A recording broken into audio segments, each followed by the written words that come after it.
Hello, ladies and gentlemen, and welcome to another episode of The Reading Corner with MooseChangerPat. That's me, in case you're wondering. Today, we are reading Chapter 4 of Queen of Sorcery, Book 2 of the Belgariad by David Eddings. And as always, you should buy the original book to support the original work. Chapter 4. The following morning, they rode out early while the mist still hung among the trees. Count Reldigan, wrapped in a dark cloak, stood at the gate to bid them farewell, and Torsten, standing beside his father, seemed unable to take his eyes off Garion's face. Garion kept his expression as blank as possible. The fiery young Asturian seemed to be filled with doubts, and those doubts might keep him from plunging headlong into something disastrous. It wasn't much, Garion realized, but it was the best he could manage under the circumstances. "Come back soon, Belgarath," Reldigan said. "Sometime when you can stay longer. We're very isolated here, and I'd like to know what the rest of the world's doing. We'll sit by the fire and talk away a month or two." Mr. Wolf nodded gravely. "Maybe when this business of mine is over, Reldigan." Then he turned to his horse and led the way across the wide clearing that surrounded Reldigan's house and back once again into the gloomy forest. "Accounts an unusual errand," Silk said lightly as they rode along. "I think I actually detected an original thought or two in him last evening." "He's changed a great deal," Wolf agreed. "He sets a good table," Beric said. "I haven't felt this full since I left Belalorn." "You should," Aunt Paul told him. "You ate the biggest part of one deer by yourself." "You're exaggerating, Polgara," Beric said. "But not by very much," Heder observed in his quiet voice.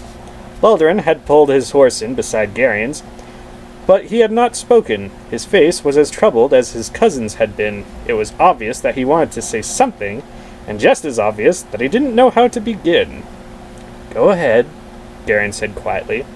"We're good enough friends that I'm not going to be upset if it doesn't come out exactly right."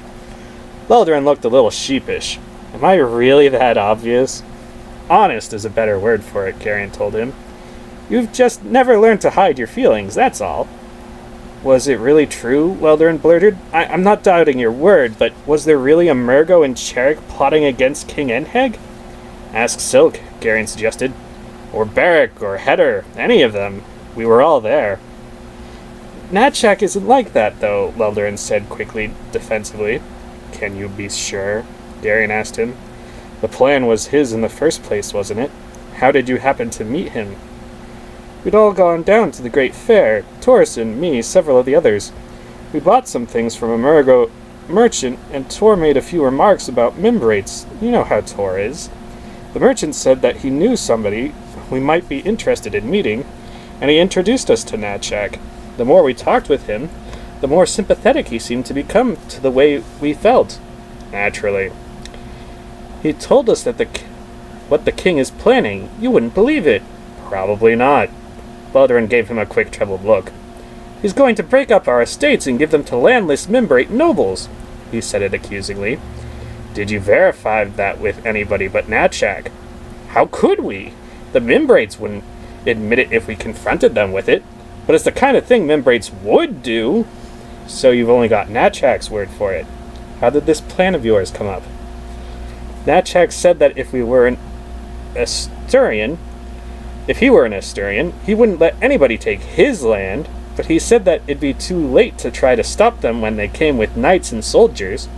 He said that if we were doing it, he'd strike before they were ready, that he'd do it in such a way that the Mimbrates wouldn't know who'd done it. That's when he suggested the Talnidran uniforms." "When did he start giving you money?" "I'm not sure. Tor handled that part of it." "Did he ever say why he was giving you money?" "He said it was out of friendship." "Doesn't that seem a little odd?" "I'd give someone money out of friendship," Laldrin protested. "You're an Asturian," Garion told him. "You'd give somebody your life out of friendship. Natchak's a Murgo, though, and I've never heard that they were all that generous. When it comes down to it, then, is that a stranger tells you that the king's planning to take your land, Then he gives you a plan to kill the king and start a war with Talnidra. And to make sure you succeed with his plan, he gives you money. Is that about it?" Lelder nodded mutely, his eyes stricken. "Weren't any of you just the least bit suspicious?" Lelder seemed almost about to cry. "It's such a good plan," he burst out finally. "It couldn't help but succeed." "That's what makes it so dangerous," Garion replied. "Garion, what am I going to do?" Leldarin's voice was anguished. "I don't think there's anything you can do right now," Garion told him. "Maybe later, after we've had time to think about it, we'll come up with something. If we can't, we can always tell my grandfather about it. He'll think of a way to stop it." "We can't tell anybody," Leldarin reminded him. "We pledged to silence." "We might have to break that pledge," Garion said somewhat reluctantly. "I don't see that either of us owes that Murgo anything, but it's going to have to be up to you. I won't say anything to anybody without your permission." "You decide," Leldarin pleaded then. "I can't do it, Garion." "You're going to have to," Garion told him. "I'm sure that if you think about it, you'll see why." They reached the Great West Road then, and Beric led them south at a brisk trot, cutting off the possibility of further discussion. A league or so down the road, they passed a muddy village. A dozen or so turf-roofed huts with walls made of wattles plastered over with mud. The fields around the village were dotted with tree stumps, and a few scrawny cows grazed near the edge of the forest. Garion could not control his indignation as he looked at the misery implicit in the crude collection of hovels. "Leldarin," he said sharply, "look!" "What? Where?" The blond young man came out of his troubled preoccupation quickly, as if expecting some danger. "The village," Garion told him. "Look at it." "It's only a serf's village," Leldarin said indifferently. "I've seen hundreds like it." He seemed ready to turn to his own inner turmoil. "In Sandaria, we wouldn't even keep pigs in places like that." Garion's voice rang with fervor. If he could only make his friends see! Two ragged serfs were dispiritingly hacking chunks of firewood from one of the stumps near the road. As the party approached, they dropped their axes and bolted in terror for the forest. "Does it make you proud, Leldarin?" Garion demanded. "Does it make you feel good to know that your own countrymen are so afraid of you that they run from the very sight of you?" Leldarin looked baffled. "They're serfs, Garion," he said as if that explained. "They're men. They're not animals. Men deserve to be treated better." "I can't do anything about it. They aren't my serfs." And with that, Leldarin's attention turned inward again as he continued to struggle with the dilemma Garion had placed upon him. By late afternoon, they had covered 10 leagues, and the cloudy sky was gradually darkening as evening approached. "I think we're going to have to spend the night in the forest, Belgarath," Silk said, looking around. "There's no chance of reaching the next Talnidran hostel." Mr. Wolf had been half dozing in his saddle. He looked up, blinking a bit. "All right," he replied. "Well, let's get back from the road a bit. Our fire could attract attention, and too many people know we're in Erendia already." "There's a woodcutter's track right there." Durnik pointed at a break in the trees just ahead. "It should lead us back into the trees." "All right," Wolf agreed. The sound of their horses' hooves was muffled by sodden leaves on the forest floor as they turned in among the trees to follow the narrow track. They rode silently for the better part of a mile until a clearing opened ahead of them. "How about here?" Durnik asked. He indicated a brook trickling softly over mossy stones on one side of the clearing. "It will do," Wolf agreed. "We're going to need shelter," the smith observed. "I bought tents in Kamar," Sylph told him. "They're in the packs." "That was foresighted of you," Aunt Paul complimented him. "I've been in Erendia before, my lady. I'm familiar with the weather." "Gary and I will go get wood for a fire, then," Durnik said, climbing down from his horse and untying his axe from his saddle. "I'll help you," Leldarin offered, his face still troubled. Durnik nodded and led the way off into the forest. The woods were soaked, but the smith seemed to know almost instinctively where to find dry fuel. They worked quickly in the lowering twilight, and soon they had 3 large bundles of limbs and faggots. They returned to the clearing where Silk and the others were erecting several dun-colored tents, and the others were erecting Dernick dropped his wood and cleared a space for the fire with his foot. Then he knelt and began striking sparks with his knife from a piece of flint into a wad of dry tinder he always carried.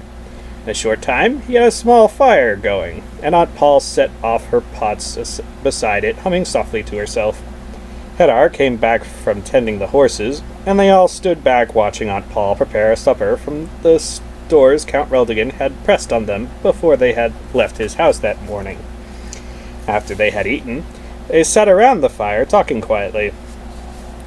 "How far have we come today?" Dernick asked. 12 leagues, Hedar estimated. "How much farther do we have to go out of the forest?" "It's 80 leagues from Kamar to the central plain," Eldarin replied. Dernick sighed. "A week or more. I'd hoped that it'd be only a few days." "I know what you mean, Dernick," Beric agreed. "It's gloomy under all these trees."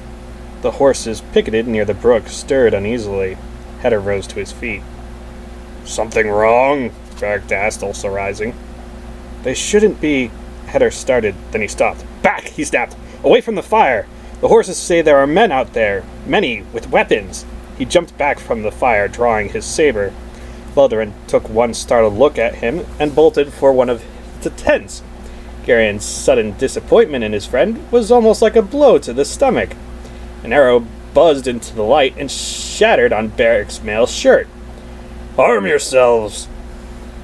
The big man roared, drawing his sword. Garion grasped Aunt Paul's sleeve and tried to pull her from the light. "Stop that!" she snapped, jerking her sleeve free. Another arrow whizzed off of the foggy woods. Aunt Paul flicked her hand as if brushing away a fly, and muttered a single word. The arrow bounced back as if it had struck something solid and fell to the ground. Then, with a hoarse shout, a gang of rough, burly men burst from the edge of the trees and splashed across the brook, brandishing swords. As Beric and Hedar leaped forward to meet them, Eldarin re-emerged from the tent with his bow and began loosing arrows so rapidly that his hands seemed to blur as they moved. Garion was instantly ashamed that he had doubted his friend's courage. With a choked cry, one of the attackers stumbled back, an arrow through his throat. Another doubled over sharply, clutching at his stomach, and fell to the ground, groaning. A third, quite young, and with a pale, downy beard on his cheeks, dropped heavily and sat plucking at the feathers on the shaft protruding from his chest with a bewildered expression on his boyish face. Then he sighed and slumped over on his side with a stream of blood coming from his nose. The ragged-looking men faltered under the rain of Eldarin's arrows, and then Beric and Hedar were upon them. With a great sweep, Beric's heavy sword shattered an upflung blade and crunched down into the angle between the neck and shoulder of the black-whiskered man who had held it. The man collapsed. Hedar made a quick feint with his saber, then ran it smoothly through the body of a pockmarked ruffian. The man stiffened, and a gush of bright blood burst from his mouth as Hedar pulled out his blade. Dernick ran forward with his axe, and Silk drew his long dagger from under his vest and ran directly at a man with a shaggy brown beard. At the last moment, he dived forward, rolled, and struck the bearded man full in the chest with both feet. Without pausing, he came up and ripped his dagger into his enemy's belly. The dagger made a wet, tearing sound as it sliced upward, and the stricken man clutched at his stomach with a scream, trying to hold in the blue-colored loops and coils of his entrails that seemed to come boiling out through his fingers. Garion dived for the pax to get his own sword, but was suddenly grabbed roughly from behind. He struggled for an instant, then felt a stunning blow on the back of his head, and his eyes filled with a blinding flash of light. "This is the one we want," a rough voice husked as Garion sank into unconsciousness. He was being carried, that much was certain. He could feel the strong arms under him. He didn't know how long it had been since he had been struck on the head. His ears still rang, and he was more than a little sick to his stomach. He stayed limp, but carefully opened one eye. His vision was blurred and uncertain, but he could make out Beric's bearded face looming above him in the darkness, and merged with it, as once before in the snowy woods outside Val Alorn, he seemed to see the shaggy face of a great bear. He closed his eyes, shuddered, and started to struggle weakly. "It's all right, Garion," Beric said, his voice sunk in a kind of despair. "It's me." Garion opened his eyes again, and the bear seemed to be gone. He wasn't even sure he had even really seen it. "Are you all right?" Beric asked, setting him on the ground. "They hit me on the head," Garion mumbled, his hand going to the swelling behind his ear. "They won't do it again," Beric muttered, his tone still despairing. Then the huge man sunk to the ground and buried his face in his hands. It was dark and difficult to see, but it looked as if Beric's shoulders were shaking with a kind of terrible suppressed grief, a soundless, wrenching series of convulsive sobs. "Where are we?" Garion asked, looking around into the darkness. Beric coughed and wiped at his face. "Quite a ways from the tents. It took me a little while to catch up to the two who were carrying you off." "What happened?" Garion was still a bit confused. "They're dead. Can you stand up?" "I don't know." Garion tried to get up, but a wave of giddiness swept over him, and his stomach churned. "Never mind, I'll carry you," Beric said in now grimly practical voice. An owl screeched from a nearby tree, and its ghostly white shape drifted off through the trees ahead of them. As Beric lifted him, Garion closed his eyes and concentrated on keeping his stomach under control. Before long, they came into the clearing and its circle of firelight. "Is he all right?" Aunt Paul asked, looking up from bandaging a cut on Dernick's arm. "A bump on the head is all," Beric replied, getting Garion down. "Did you run them off?" His voice was harsh, even brutal. "Those that could still run," Silk answered, his voice a bit excited and his ferret eyes bright. "They left a few behind." He pointed at a number of still shapes lying near the edge of the firelight. Eldarin came back into the clearing, looking over his shoulder, and with his bow half drawn. He was out of breath, his face was pale, and his hands were shaking. "Are you all right?"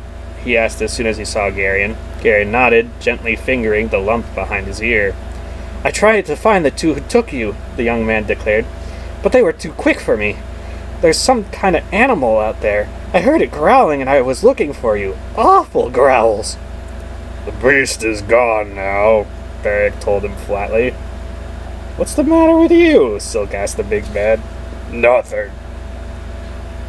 "Who were these men?" Garion asked. "Robbers, most likely," Silk surmised, putting away his dagger. "It's one of the benefits of society that holds men in serfdom. They get bored with being serfs and go into the forest looking for excitement and profit."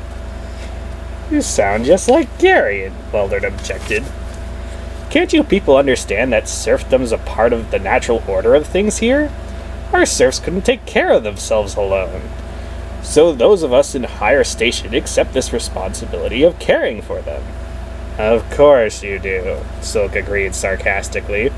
"We're not so well-fed as your pigs, nor as well-kenneled as your dogs, but you do care for them, don't you?" "That'll do, Silk," Aunt Paul said coolly. "Let's not start bickering among ourselves." She tied a last knot on Dernick's bandage and came over to examine Garion's head. She touched her fingers gently to the lump, and he winced. "It doesn't seem too serious," she observed. "It hurts all the same," he complained. "Of course it does, dear," she said calmly. She dipped a cloth in a pail of cold water and held it to the lump. "You're going to have to learn to protect your head, Garion. If you keep banging it like this, you're going to soften your brains." Garion was about to answer that, but Hedar and Mr. Wolf came back into the firelight just then. "They're still running," Hedar announced. The steel discs on his horsehide jacket gleamed red in the flickering light, and his saber was streaked with blood. "They seem to be awfully good at that part of it," Wolf said. "Is everyone all right?" "A few bumps and bruises is about all," Aunt Paul told him. "It could have been much worse." "Let's not start worrying about what could have been." "Shall we remove those?" Beric growled, pointing at the bodies littering the ground near the brook. "Shouldn't they be buried?" Dernick asked. His voice shook a little, and his face was very pale. "Too much trouble," Beric said bluntly. "Their friends can come back later and take care of it, if they feel like it." "Isn't that just a little uncivilized?" Dernick objected. Beric shrugged. It's customary. Mr. Wolf rolled one of the bodies over and carefully examined the dead man's gray face. Looks like an ordinary Rendish outlaw, he grunted. It's hard to say for sure, though. Leldarin was retrieving his arrows, carefully pulling them out of the bodies. Let's drag them all over there a ways, Beric said to Hedar. I'm getting tired looking at them. Dernick looked away, and Garion saw two great tears standing in his eyes. Does it hurt, Dernick? He asked sympathetically, sitting on the log beside his friend. I killed one of those men, Garion, the smith replied in a shaking voice. I hit him in the face with my axe. He screamed and his blood splashed all over me. Then he fell down and kicked on the ground with his heels until he died. Didn't have any choice, Dernick, Garion told him. They were trying to kill us. I've never killed anyone before, Dernick said, the tears now running down his face. He kicked the ground for such a long time. Such a terribly long time. Why don't you go to bed, Garion? Aunt Paul suggested firmly. Her eyes were on Dernick's tear-streaked face. Garion understood. Good night, Dernick, he said. He got up and started toward one of the tents.